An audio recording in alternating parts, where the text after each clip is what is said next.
Hi, you're listening to Shifting the Needle, and I'm Geraldine Gallacher, the CEO of ECC. When the subject of the sandwich generation came up, I immediately thought of my guest today, Yvette Forrester. Yvette is a governance and inclusion consultant for Howlett Brown, but I know her because we both serve on the board of City Women's Network, where she's the president and I'm her vice president. The reason she sprang to mind so readily when we decided to focus this episode of the podcast on the sandwich generation was because she's such a striking example of someone who's found herself sandwiched between the demands of young family as well as having an ailing parent. And this happens so much more often these days because we're actually having our children later, and of course our parents are living longer. So, hi Yvette. Hello, Geraldine. It's so lovely to see you, not quite in person, but on Zoom. Almost there. Almost in person. Yvette, my first question for you is, actually, can you just tell us what happened?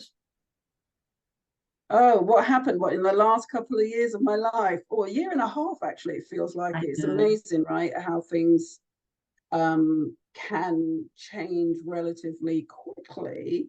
And I've only taken stock, and sometimes it's only when I actually relay it to somebody or ask me a question, I was like, oh God, yeah, that is a little bit of a lot. But I'll just start a change job. I was in a bank working there for 15 years or so, and decided to I really wanted to get into this space that I'm in right now, and I knew somebody that offered me the opportunity, and so I left my very secure job last year, April it was, so April 2022, and started in this new life. So that was great in terms of the seismic shift, and I must admit, at the same time, it was kind of where I had my mother, who resided in the United States for many years, for about 30 years or so, and got a call about, I think it was 5 years ago, to say that she was forgetting where she was, and she was quite a robust individual and had been driving up until the age of 84 years old, and she had just got lost being in the Walmart's parking lot and was there for hours until she just had the temerity to ask someone for directions to get home. And so that was a trigger. So there was a whole load of wanting to then go over and relocate her to stay with me. So she was staying with me for the last 5 years or so, and with a formal diagnosis of dementia that got steadily worse. And then we eventually decided to have her placed in a care home, which was more suited because it became quite problematic being a carer at home. And so that took place in October 2021, let's say, so to speak. So by the time I left work, those responsibilities had kind of left me, but it was quite a heavy period in terms of deciding to actually put her in a home after being with me for about 4 to 5 years. But it was the best thing at the time. So that was kind of happening, and then I started a new job, and then next thing you know, personal life wise, I decided to file for divorce. So that was the other sort of seismic thing that happened quite actually, in a way, part of it, almost like a to-do list of a change of life that was taking place that year. And not the easiest thing in the world, but it wasn't incredibly hard in terms of the lead up to it, because it was kind of eventually it was actually happening. I just kind of think I was taken to the next stage of wanting to make sure it did get finished. Again, my liking of to-do list, this was something that needed to be kind of wrapped up. I had been, I've got 2 great boys, Chi and Aoife. They're 21 and 18 right now. And I regularly have gone on vacations with them separately or together. It's something that we've always done.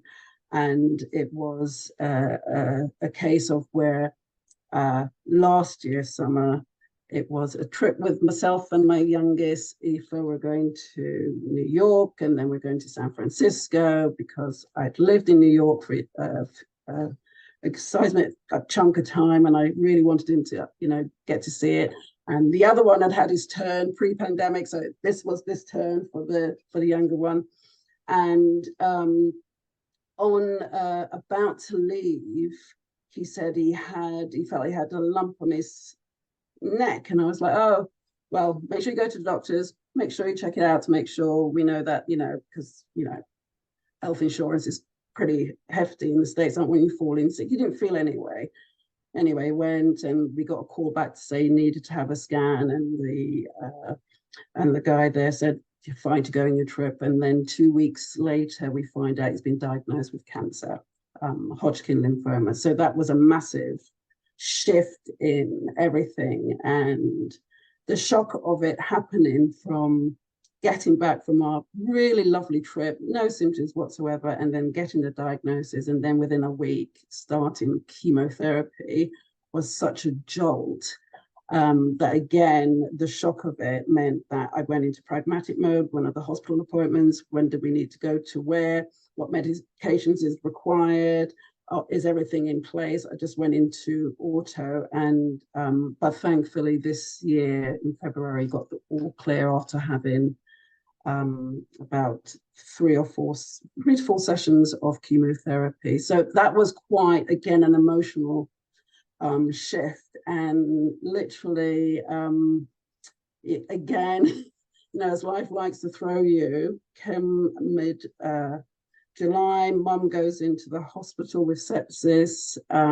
She's fine. She's robust in terms of coming back out after a course of antibiotics. And I went to make sure she had settled in the care home the Saturday evening. And an hour later, they called me to say she had passed. And that was a shock because of the speed and the trying to recalibrate the brain. With regards to what does this mean in terms of that she's dead, I just saw her a minute ago type sort of thing. So that was a lot with regards to that. So talk about being dealt some, I guess, life affirming or not situations. I've had my fill, I'm not going to lie. It's been a little bit heavy. But throughout, I'm still trying to maintain a level of how do I navigate this space the best I can? How do I navigate it in a way that I'm looking at that I need to take time out? I am a natural, I don't even say overachiever, I just do quite things constantly. And I think the busyness of me is that get it organized, pragmatic, things to list, and that routine, and that helps you. It keeps me going. I think I've had too much quiet moments. I probably may have leaned into that and may have collapsed. I think there is something about taking time out as opposed to powering through. But I have a tendency to veer towards the powering through, which again, it's me, my personality, the way I've been for most of my life, multi-interest, very curious, things that I like to do, conversations I like to have. And so that's the way that I operate, and it kind of helped me. There's moments, I think I frighten people sometimes when they find out, of course, that my mum had passed, and I was like, yeah, and how's your boy? He's going to, he had to repeat a year of school, and he's just started. Oh, why is it repeat? Oh, he had cancer last year. Oh my God. And then, oh yeah, and by the way, I'm getting divorced at the same time. And because it becomes like, oh, that's just too much, Yvette. Let me give you a hug. Are you having therapy? Are you? And I have to say, I'm not. I thought about it, but for some reason, I think I have a really good support network that I've been able to lean into. Yeah. That has been really great. I think there are people there that always look out for me, check in on me. And I have a twin sister who is like my rock in the sense, I've got a picture right here on my wall actually of me kind of like snuggled up to her because she's always looking at me. Are you all right? She's texting on me every single day, So we're very close in the sense that we speak every single day. So we've had to. She's been a constant throughout many of these things, and in fact, I'm going to go see her this weekend. Is she in England? Does she live near? She lives in Coventry now, actually. So she just moved there last year. Yeah. And so, because we're starting the round of looking at universities for Eva, we thought we'd just lob it in together. So Yvette, I'm calling you Evie. Yvette, you've continued to be president of City Women's Network. Yeah. This, and it made me wonder, what has your relationship with work more generally been like through this? It's been incredibly supportive, which is really valuable. I mean, if I go back even further, when I was at the bank, and I remember getting a call from one of Mum's friends to say, Yvette, you need to come get your mother because she's driving around and she's walking around with wads of bill and she seems really confused. And I was like, okay. First thing I had to do was have a conversation with my then manager. Says, I think I need to go to the States, and it's going to be a good 2 weeks because, of course, it wasn't just going there to pick her up. It's going there, shutting down the house, all the utilities, making sure it's kind of mothballed, and also putting things in place. Because in my head, I knew actually she can't ever go back because she wouldn't have the capability of doing so. And she was an only child, and so it was very limited family that she had. And in fact, a lot of her friends were elderly too. So it was, the support network that she would normally have, they were aging. And so, that responsibility, of course, naturally fell to myself. So did your sister go with you? So it was the two of you out there, or was it just you that went out? I just went at the time because I'm a twin with my sister, and my sister has twins, and her twins were young. So it was all this my kids were slightly older, so it made sense that I would go out there. I mean, fantastically, Mum had always had many things in place. Our bank accounts had my name and my sister's name in it. So a lot of the stuff we could take care of. But I remember asking work, like, this is coming up, and it's interesting because we're in a space now, definitely post-pandemic, where we're more open in terms of sharing and providing context of our lives to our employees so that they understand, and there is better, signposting that can take place without any needs that you may have. Whereas I think even 5 years ago, I was actually a bit nervous, like, oh my God, I literally had moved from one role in the bank to another role. So I was kind of a newbie in a different area of the business. And then I'm asking for time off to go get my mom and spend out there for 2 weeks. And I hadn't been in the job for more than a month or so. So I was quite nervous with asking, but I couldn't have gotten better response, got compassionate leave, was able to go out there. When I came back, I had to put into place immediately some form of, I mean, she was still at that point fine and to navigate. And it was great because the kids, one of my kids was in primary school. And so he could come home now and she would be there. His grandma's there and she loves to cook her big Jamaican meals. And so that was really lovely. I mean, Mum, you might get like the odd, half an hour dish if you're lucky on an evening. So she was able to spend that time and be there for them. So it was really good in the beginning, but, there was a steady increase of increased care that was necessary as she progressively got more forgetful and we couldn't leave her in the house anymore. Because as much as we left her in the house, she was fine. And she had that kind of dementia where she was fearful of outside, so she would never go out, but she would know to let wheels and meals in. And so that was fantastic with regards to making sure that she was able to still have a semi-independence. But as it got worse, there was looking at flexible working so that I could work from home maybe a couple of days a week. And then eventually I had to get a carer in full-time when it became sort of needed to navigate her throughout the day because, I'd have these Zoom calls and, especially during the pandemic, and it was just like busting in through the room and I'd be like, okay, mute screen, how do I turn that off, sort of thing, before she's asked, you know, like, who took my pillow? And it's like, no, you know, it was that kind of interruptions that I would get all the time. So it was a little bit hard to navigate for a while. But then similarly, when Aoife fell ill, you know, again, I just started this job again a few months.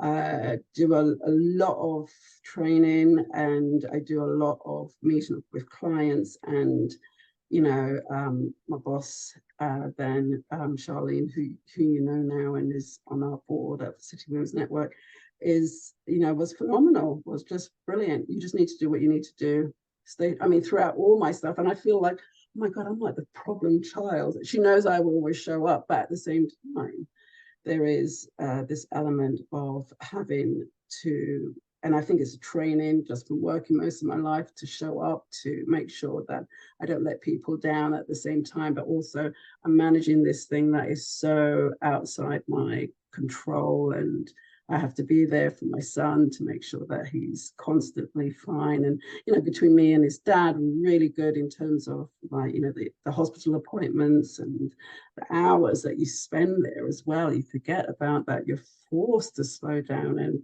at some point I was thinking, do I take my laptop in? I was like, no, I can't be asked doing that, because it was too difficult to separate sometimes in terms of work and life, what was happening right there at the moment. I think what's interesting about what you're saying is this contrast between what it's like.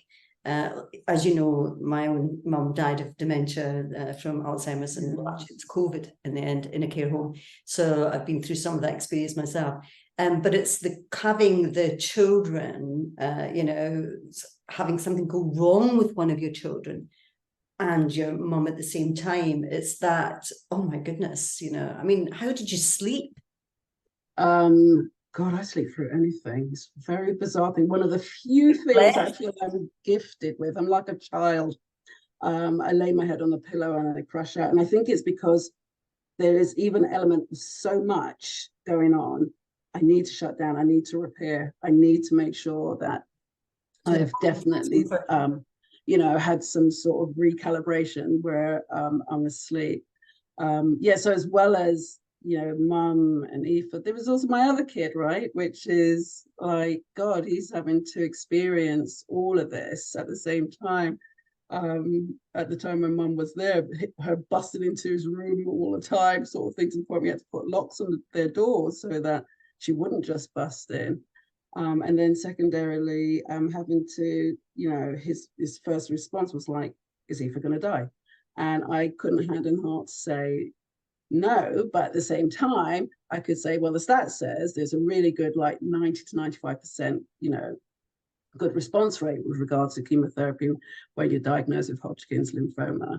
And so it's becoming very well versed in the type of cancer and the recovery rate to give assurances. So, you're pulling all these different levers, aren't you, with regards to carer for mom to a certain degree, to still making sure that your kid is going through this thing, he's losing his hair, he's, feeling sick, he's having these side effects, etc. And this other kid that is actually just kind of hovering and watching this play out, and hopes everything will be fine because mum said so, and so it was a little bit of a hard space to navigate. I'm kind of glad we are out on the other side. I mean, save the reminders of he has to have checks every 3 months now for the next 5 years to remind you. I mean, he looks well in himself, and he has, as he likes, he's gotten all his hair back. So I think that's a good thing as well too.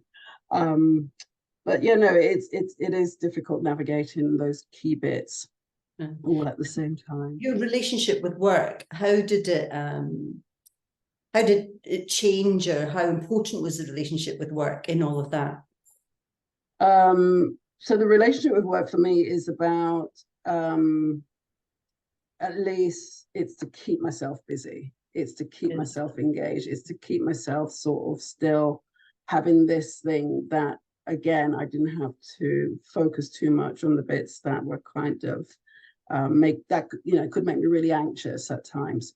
And that was really good in that respect. And, as I said, the staff there were fantastic. Everybody kind of rallied around whatever time you needed, etc. was perfect. You shared quite openly at work. I mean, I did. I am a bit of a sharer. Sometimes I think I'm really close, but then sometimes I'm just like blah, and it just comes up because, the point being is that someone doesn't know that side of you. How can they possibly sort of pivot and navigate what your needs may be with regards to what you can do, what you can't do.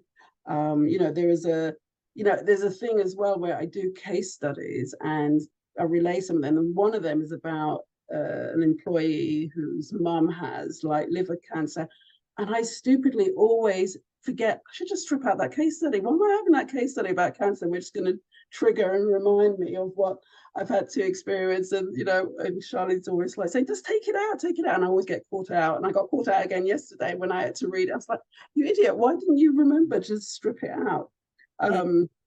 So it was around the safeguarding that you need to have in mind with regards to the type of work that we do as well, in particular, that can bubble a lot of stuff to the surface. It's not like a technical job where the emotive bit can be kind of stripped out at times. Our job is constantly emotive, right? Showing up. It is. Yeah.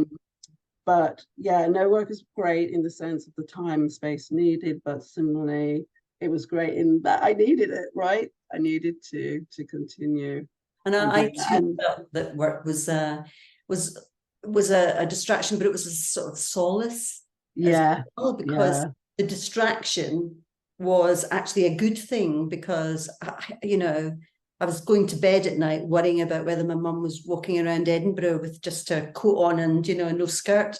Yeah. And you get these, and I think that's another thing about being in the sandwich generation. The kind of problems that come up with an ailing parent who has dementia are so random and unexpected. And I mean, there were times, I'm one of 4 siblings, that there were times where it was so horrific that myself and my siblings had to just laugh, because it was just, we were laughing constantly. Seriously. You had to laugh to keep yourself. You have to. When she would say, I think one of the boys are stealing my knickers, and I was like, well, who wants your knickers? Seriously. It was like a constant dialogue around stuff that had been nicked, that we just found them, the most humorous thing in the world. We'd find her, she had this thing where I think she won't be able to get up to the loft where my bedroom is. And sometimes I'd find her right there at the door, and she's frightened the living dead. I was like, how the hell did she get up there? And I know for sure it was going to be a massive issue for her to get down the stairs, but somehow she did it. She just had the most random things, and at the same time it was comical sometimes, and it was kind of bad at the same time. The carer got nervous about her because she had a very fiery tongue, and it's almost like that's personality just kind of came to the forefront. And I was like, she is actually quite fair. You don't have to be afraid of her, but she just took it as literal, because my mum would challenge her in a way which was kind of scary. And she says, I need to speak to the boss lady. That was me. And she's like, I'm not speaking to you. I need a boss lady here right now. So we laughed a lot, honestly. We really did. It wasn't. My brother was better with the humour, actually. My brother, funnily enough, got 2 sisters and a brother, and I think he was better at dealing with the humour side of it. I sometimes, when she would come back at me really challenging, my mum was always really good at arguing. I mean, we used to debate every subject under the sun every Sunday, and she was brilliant at arguing. So I was so used to my mum being like 10 steps ahead in terms of, whatever we were talking about, that whenever she challenged me, even towards the end, and it was so obvious that my mum had dementia, I couldn't quite believe. And so I used to sort of get into these ridiculous arguments with her. And I read time and time again, do not argue with someone with dementia. I know. And also the openness that you had to have in terms of, again, I didn't realize for a long time, if you have like a urinary tract infection, that it makes it completely loopy. And half the stuff that you could see people and all sorts of imaginary stuff, you had to keep your wits about yourself and say, okay, what's going on here now, sort of thing. Okay, taking in its stride. Maybe it's something to do, it came very much where you suddenly became open to the psychosis of it, the inability to see the logic of certain acts that was taking place. You had to suddenly flex in terms of her experience that she was having, and sit there alongside her, as opposed to sort of wanting to challenge it, or like, Mum, why are you doing that, and stuff like that. I could never quite get it right, because she somehow kept her ability to be able to see through when I was being inauthentic. So it made it really hard. So if I ever patronized her, I don't know how she managed to pick up on that, but she would say, why are you speaking like that to me? Why are you talking to me like that? And I'd think, oh my God, she's actually spotting that I'm trying to do it's those moments of lucidity that suddenly, like, that exactly interspersive, completely on it. My mom, lucid, that used to freak me out, because she would come in and out of being lucid and irrational. So anyway, we could talk for hours and hours and hours, Yvette, about our experience in that. But it's just the fact that you had that going on, and you changed job, and you filed for divorce, and your son. I'm so relieved, we all were, when you said, that about your son getting it all clear. It's been such a relief all round. That's marvelous. Tell me, just as we draw to a close here, Yvette, I know it's a slightly coachy question, but what, if any, life lessons have emerged for you? And I know this is all, you buried your mother 2 weeks ago, I think I'm right in saying. Yeah. God, yeah. In fact, I just picked up the ashes this morning. Oh. Yeah, so that was the other thing, which was another part of the whole story, right? Like, as you're trying to put it to a close as well, that you forget you have these subtle reminders of an individual. You're saying any key bits? God, carve out time for yourself. That's all I can say, really and truly. I've always said to my kids, pre anything, if mama ain't good, nobody's good. If I haven't taken care of myself, or felt like I've taken time out, or felt like that, the interest that I have, whether it's going to museum, listening to music, traveling. In fact, last year I must have traveled about 9 trips. It was very sort of planned, unplanned, left work, short weekends here, all different types of things.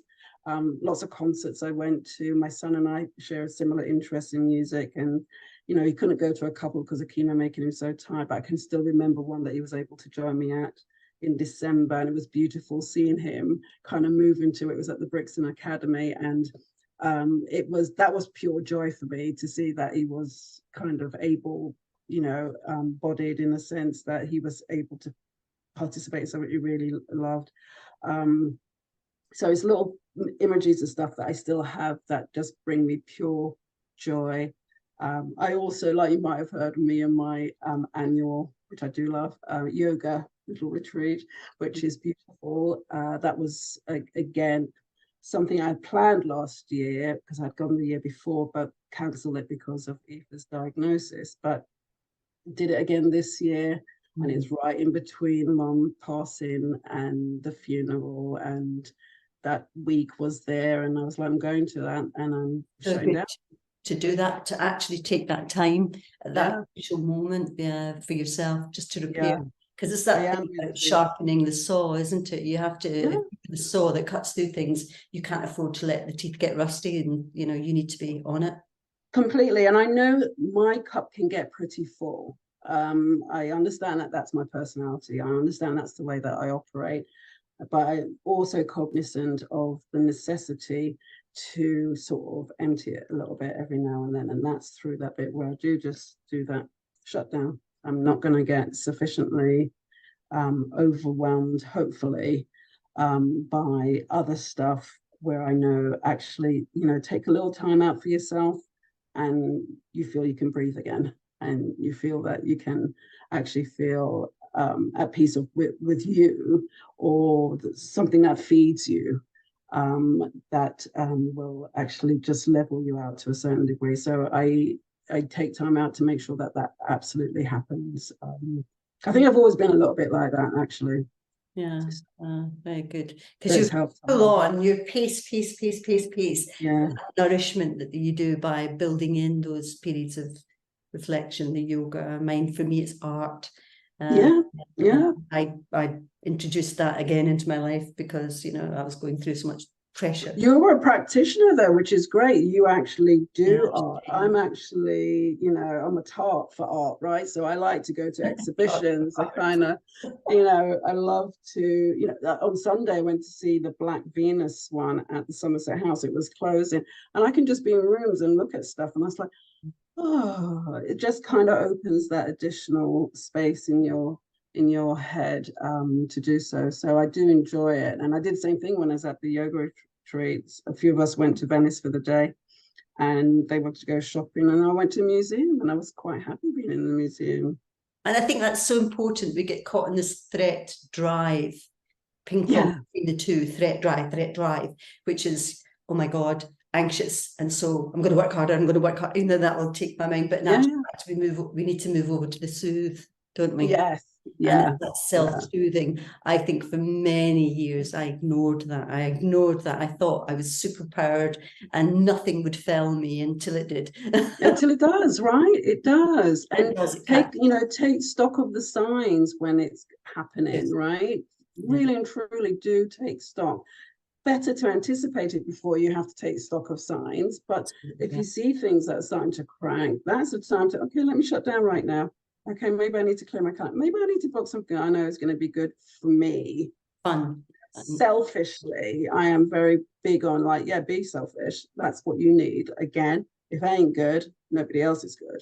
So you need to take care of that in that number one, for sure. And again, I'm still going through, what do you call it, cycles of I've got to do this, I've got to do that, whatever it is. But I think the level of making sure that you have actually looked at yourself and know that you need your own medicine, however you define that, is quite important. Yvette, I'm so grateful for you for being so candid with us and sharing your story. It's been a pleasure, as always, to talk to you. Likewise. And thank you very, very much. I'm told that podcasts should only be at a certain length. So at that point, I'm just going to say thank you very much. Thank you, Geraldine, for the opportunity to share my story.